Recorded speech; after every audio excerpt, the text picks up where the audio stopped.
नमस्कार बच्चों, गणित की कक्षा में आप सबका स्वागत है। बच्चों, आप सब स्कूल आने से पहले नाश्ता करके आए होंगे। आप लोग क्या क्या खा के आए हैं बताइए। दलिया, बहुत बढ़िया। केला, बहुत अच्छे। और रोटी कौन कौन खा के आया है? शाबाश। अब दोपहर को जब आप जाएंगे तो खाना खाएंगे, उसमें रोटी भी खाते होंगे और चावल भी खाते होंगे। ठीक है। कल आलोक और लीला घर गए और उनको बहुत तेज़ भूख लगी थी। जब उन्हें भूख लगी थी तो उन्होंने माँ को कहा कि हमें रोटी चाहिए। माँ ने गर्मा गर्म रोटी बनाई और आलोक को एक रोटी दी और कहा आधा आधा बांट कर इसे खाओ।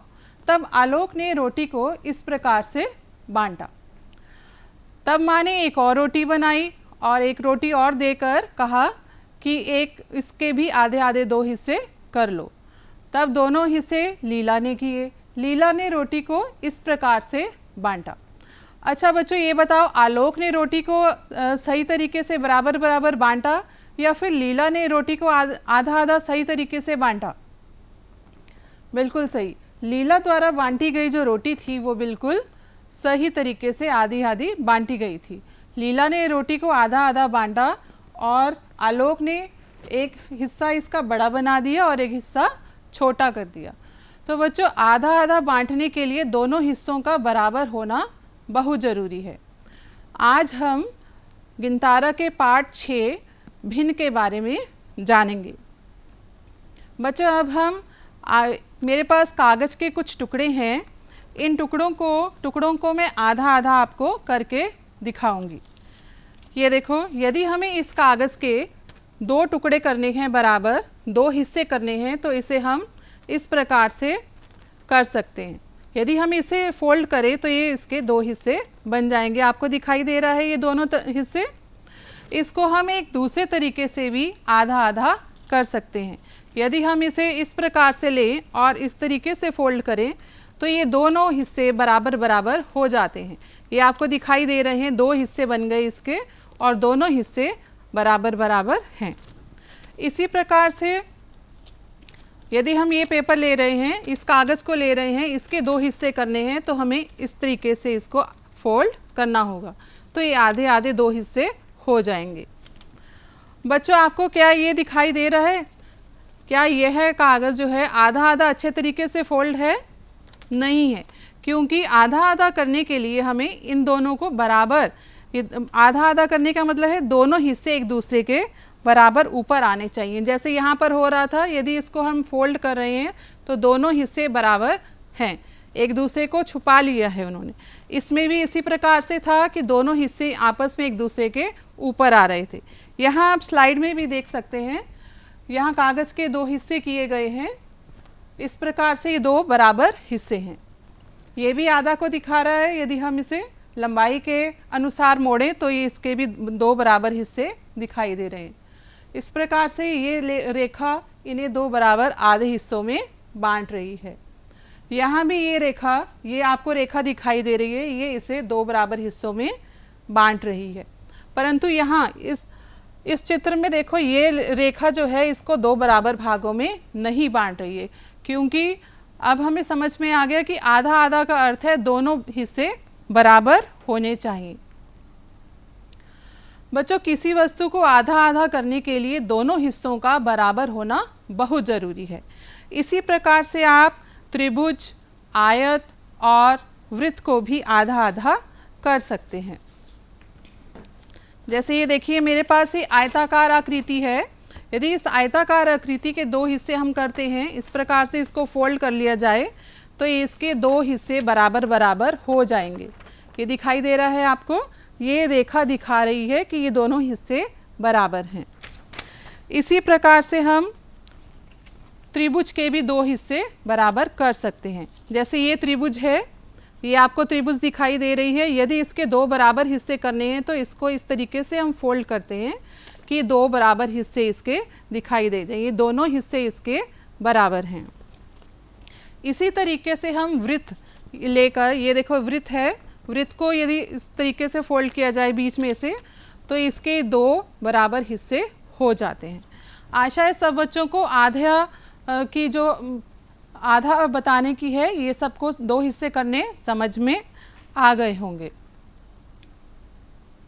अब हमने अभी तक सीखा था कि कागज़ के 2 हिस्से किस प्रकार से करने हैं।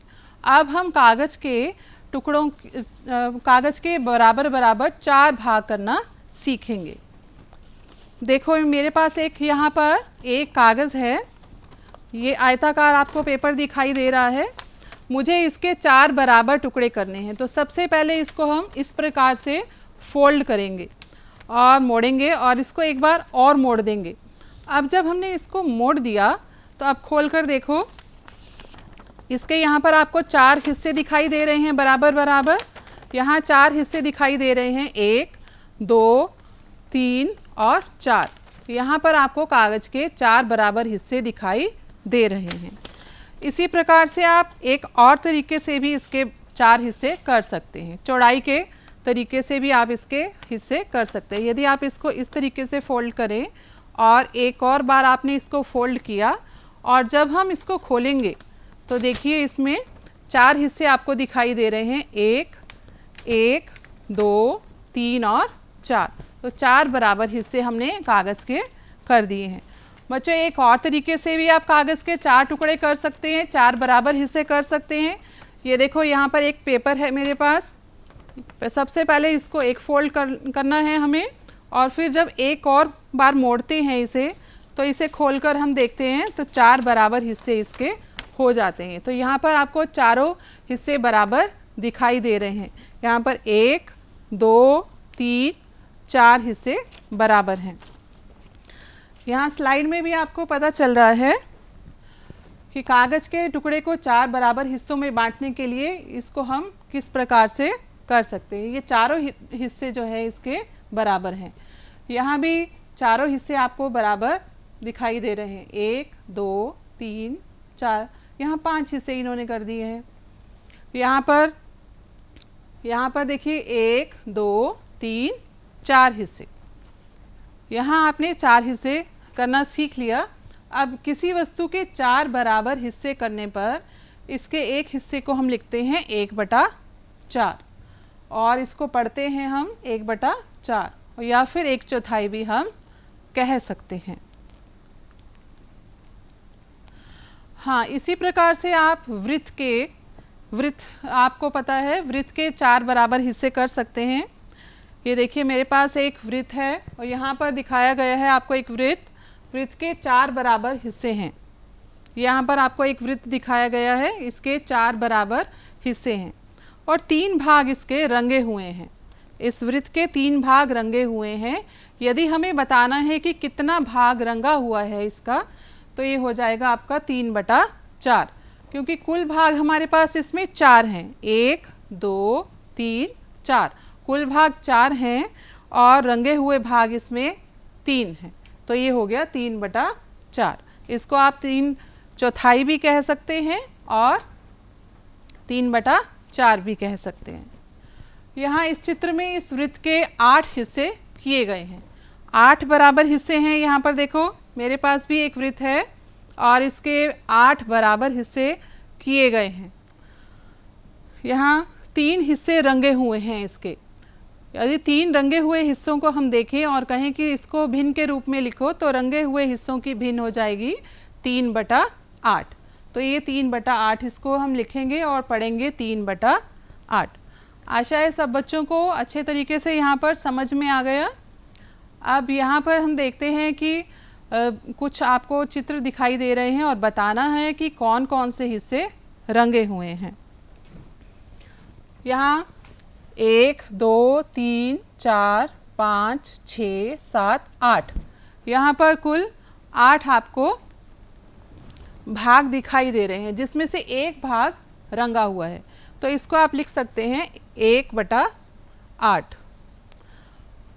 यहाँ 1 2 3 4 5, कुल भाग यहाँ पर 5 हैं और 5 में से एक भाग रंगा हुआ है, तो आप इसको भिन्न के रूप में लिख सकते हैं 1/5।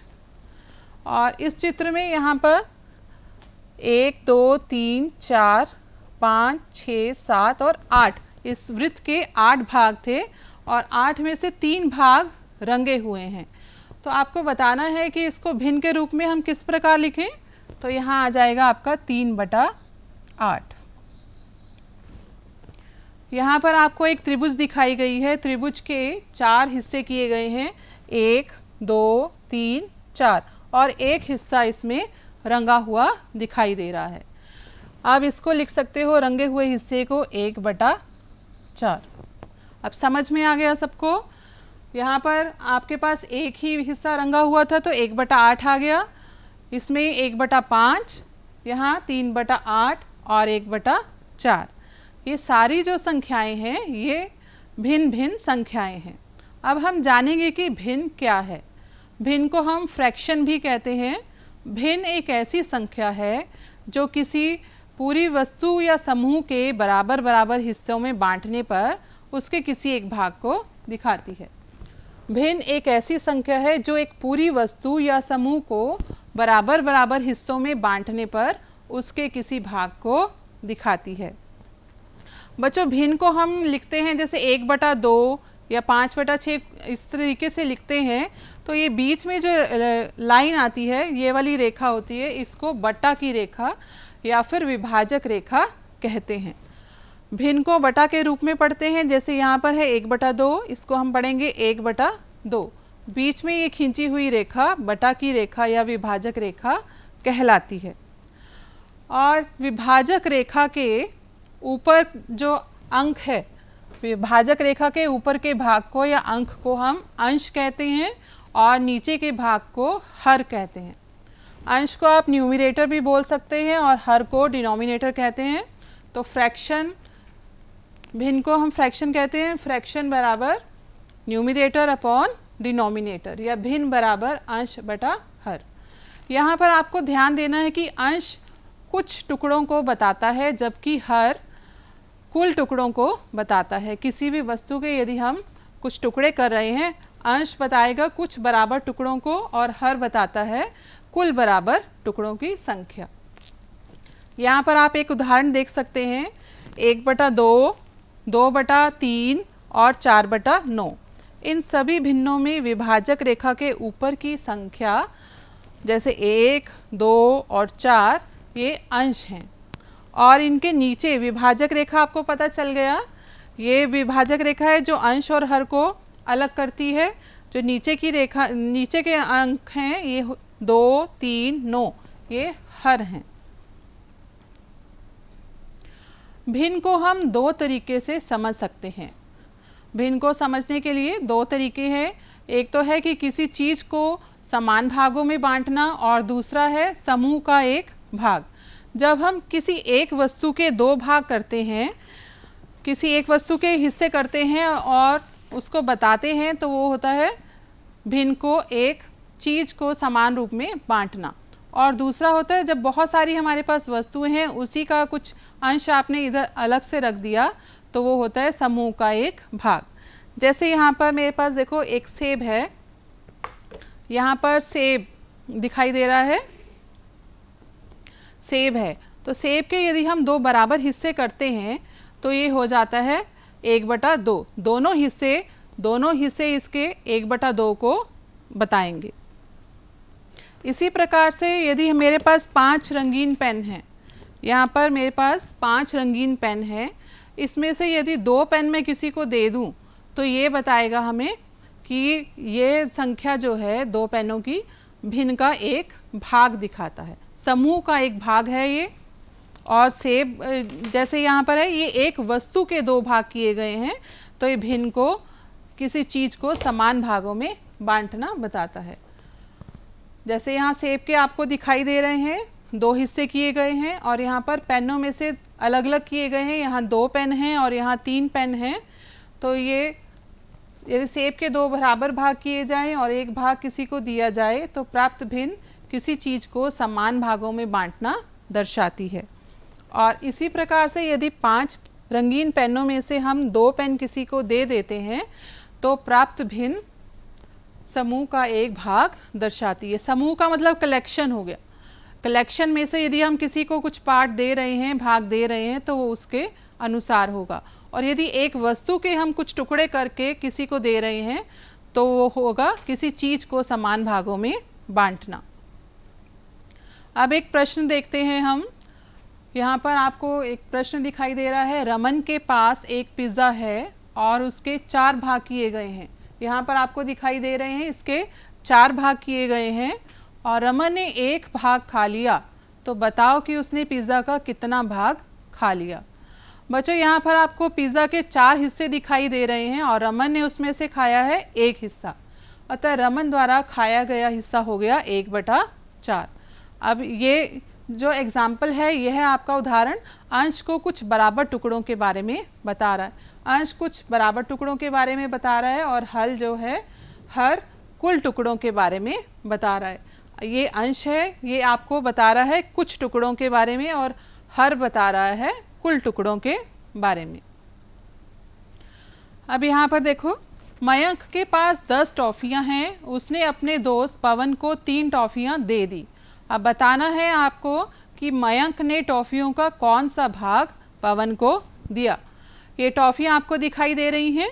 जैसे यहाँ पर कुल 10 टॉफ़ियाँ हैं, कुल 10 टॉफ़ियों में से 3 टॉफ़ी उसने मयंक ने पवन को दे दी। तो ये आपके पास पूरा कुल समूह था, समूह का एक भाग उसने उसको दे दिया है। तो अब इसको किस प्रकार से हल करोगे, भिन्न के रूप में कैसे लिखेंगे। ये 10 में से आपने 3 टॉफ़ीज़ दे दी हैं, 3 टॉफ़ियाँ दे दी तो ये 3 हो गया और कुल हमारे पास कितनी टॉफ़ियाँ थी 10। तो इसको भिन्न के रूप में यदि हम लिखेंगे तो ये हो जाएगा 3/10। तो पवन को दी गई टॉफ़ियों की संख्या 3 है और मयंक के पास कुल टॉफ़ियों की संख्या थी 10। तो अंश बता रहा है यहाँ पर कुछ भाग को और हर बता रहा है कुल भाग को। इसमें अंश समूह का एक भाग बता रहा है और हर एक पूरा का पूरा समूह बता रहा है। अब हम भिन्नों के बारे में हमने जान लिया। अब हम जानेंगे कि भिन्नों की तुलना कैसे करें। बच्चों आपको संख्याओं की तुलना करना तो अच्छे तरीके से आता है। संख्याओं में आपने देखा है जैसे 5 है और 6 है, 5 बड़ा है या 6 बड़ा है, 6 बड़ा है। इसी प्रकार से आप भिन्न को भी आप इसका डिफरेंस करना या तुलना करना सीखेंगे। भिन्न के तुलना करने के लिए हम एक फ्रैक्शन स्ट्रिप इसका यूज़ करेंगे, इसको भिन्न पट्टी भी कहते हैं। यहाँ पर 1, 2, 3, 4 इसके 4 हिस्से किए गए हैं बराबर बराबर और यहाँ पर भी 1, 2, 3, 4 बराबर हिस्से इसके किए गए हैं।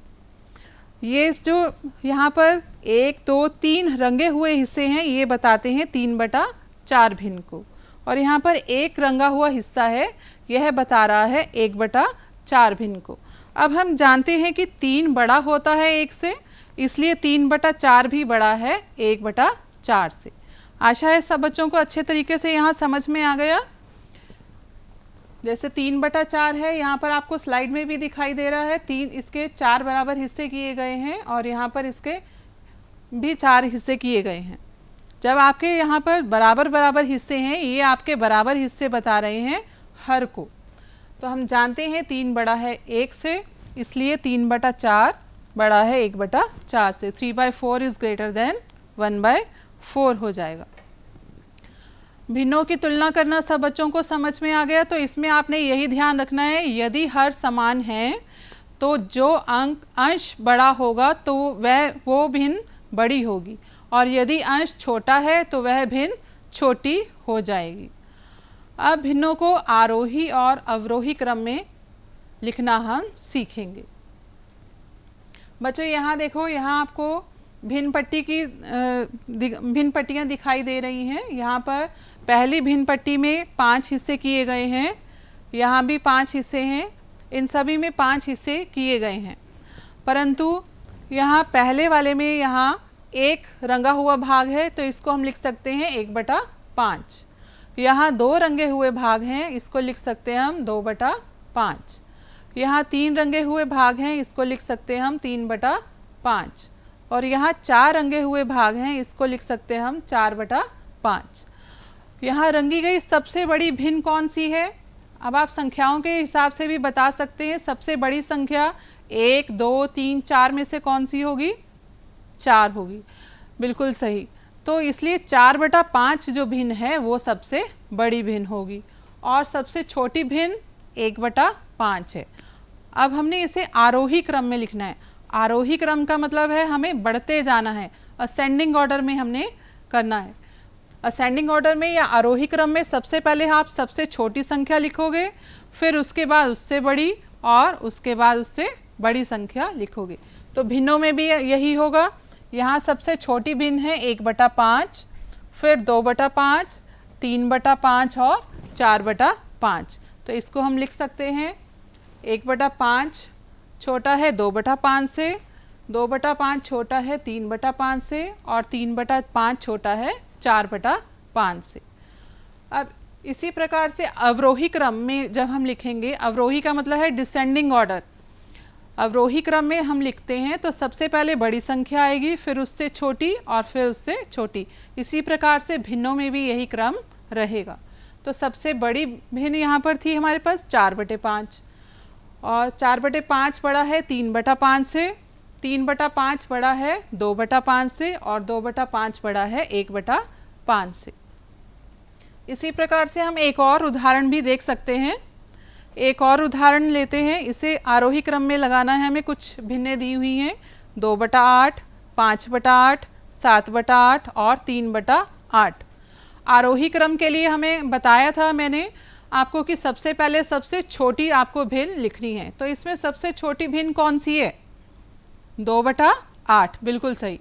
तो सबसे पहले 2/8 लिखोगे, उसके बाद 3/8, फिर 5/8 और लास्ट में 7/8। तो इस प्रकार से हमने ये जाना भिन्नों में जब हर समान होते हैं तो बड़े अंश वाली भिन्न बड़ी होती है और छोटे अंश वाली भिन्न छोटी होती है। आशा है सब बच्चों को समझ में आ गया कि भिन्नों की तुलना किस प्रकार से करनी है और भिन्नों को आरोही और अवरोही क्रम में किस प्रकार से हमने लिखना है। अब अभ्यास कार्य है यहाँ पर आपका, कुछ प्रश्न दिए गए हैं, इनको आपने हल करना है। बच्चों निम्न प्रश्नों को हल करें। छोटी व बड़ी भिन्न बताओ। छोटी व बड़ी भिन्न बतानी है आपको। आपको बताया था कि भिन्नों की तुलना करने के लिए हमने यह देखना है कि कौन सी भिन्न का अंश बड़ा है और कौन सी भिन्न का अंश छोटा है। जिस भिन्न का अंश छोटा होगा वह भिन्न छोटी होगी यदि इसके हर समान है। अब यहाँ पर आप देख रहे हैं 3/5 और 4/5। तो इसमें 3/5 छोटा है और 4/5 बड़ा है। यहाँ पर 4/7 और 6/7, 4/7 और 6/7। तो 4 और 6 में से कौन सा बड़ा हुआ? 6। तो यहाँ आप लिख सकते हैं कि 6/7 बड़ा है 4/7 से।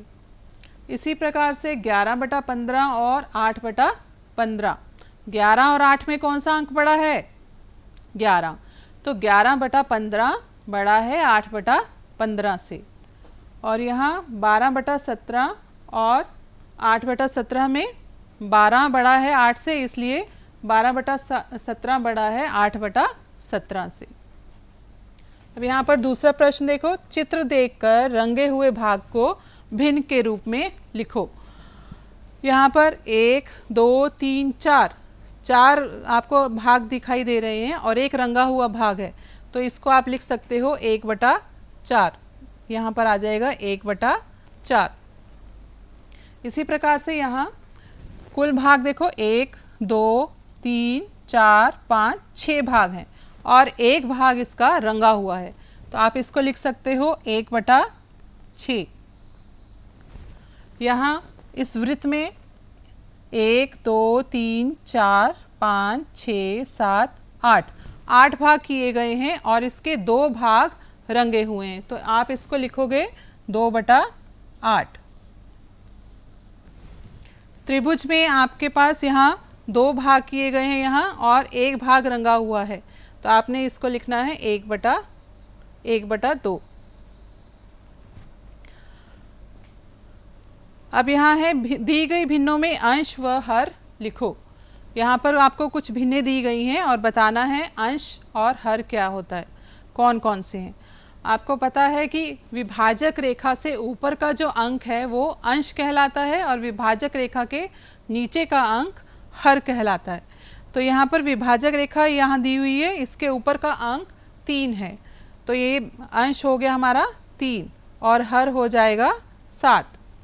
यहाँ इसी प्रकार से 2/5, तो 2 यहाँ पर हो गया अंश और हर हो गया 5।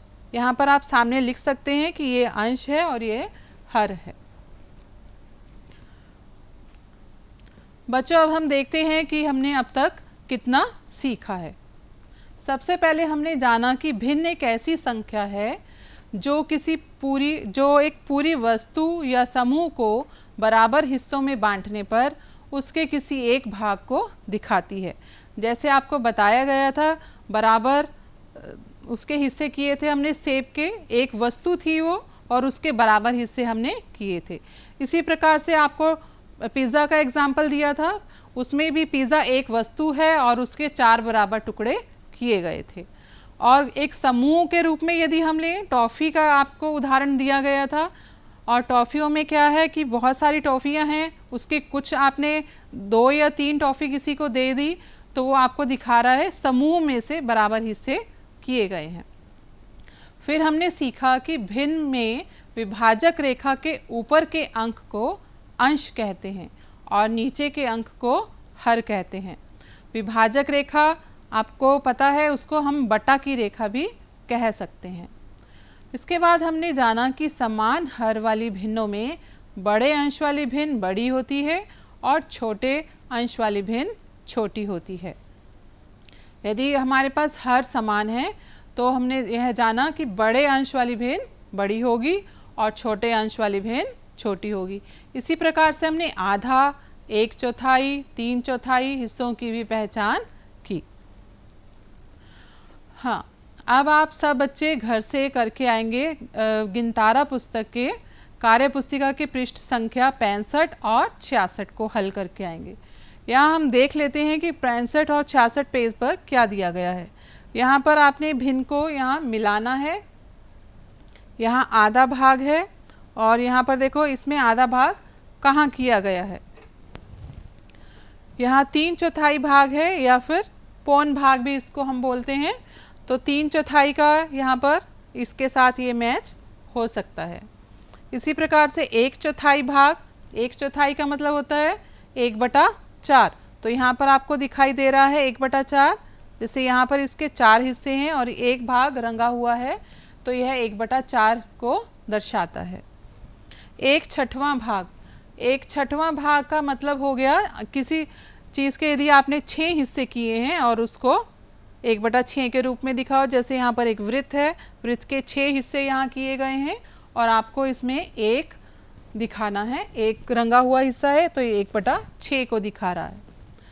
अब यहाँ पर आपने बताना है भिन्न आपको दी हुई है, यहाँ पर उसके हिसाब से रंग भरने हैं। जैसे 3/4 है तो 3 में आपने रंग भरने हैं 4 में से। इसी प्रकार से आप देख सकते हैं 2/8 है तो यहाँ पर 8 में से आपको 2 में रंग भरना है। 1/2, 2 भाग किए गए हैं, 2 में से 1 को आपने रंग करना है। यहाँ पर 2/4, 2/4 का मतलब आधा ही हो गया, उस तरीके से आप इसको देखकर रंग भरेंगे। फिर है 2/4, यहाँ पर इसके 4 हिस्से हो रखे हैं तो इसमें से भी आपको 2 को रंग करना है। यहाँ पर आपका 2/6 है तो 2 को आप रंग करेंगे 6 में से। यहाँ बताना है आपको रंगे हुए भाग के अनुसार भिन्न लिखो। रंगे हुए भाग के अनुसार जब भिन्न लिखेंगे हम तो वो बताना है, जैसे यहाँ पर आपके पास वृत्त दिखाई दे रहा है और उसके 2 हिस्से हैं और एक रंगा हुआ हिस्सा, तो 1/2 लिख सकते हैं। इसी प्रकार से आप इसको हल कर सकते हैं। और सभी बच्चे प्रोजेक्ट के रूप में अपने परिवेश में से 1/2, 1/3, 1/4 भिन्नों के उदाहरण खोज कर लाएंगे और अगली कक्षा में हम उस पर चर्चा करेंगे। आशा है सब बच्चों को बहुत अच्छे तरीके से समझ आ गया होगा।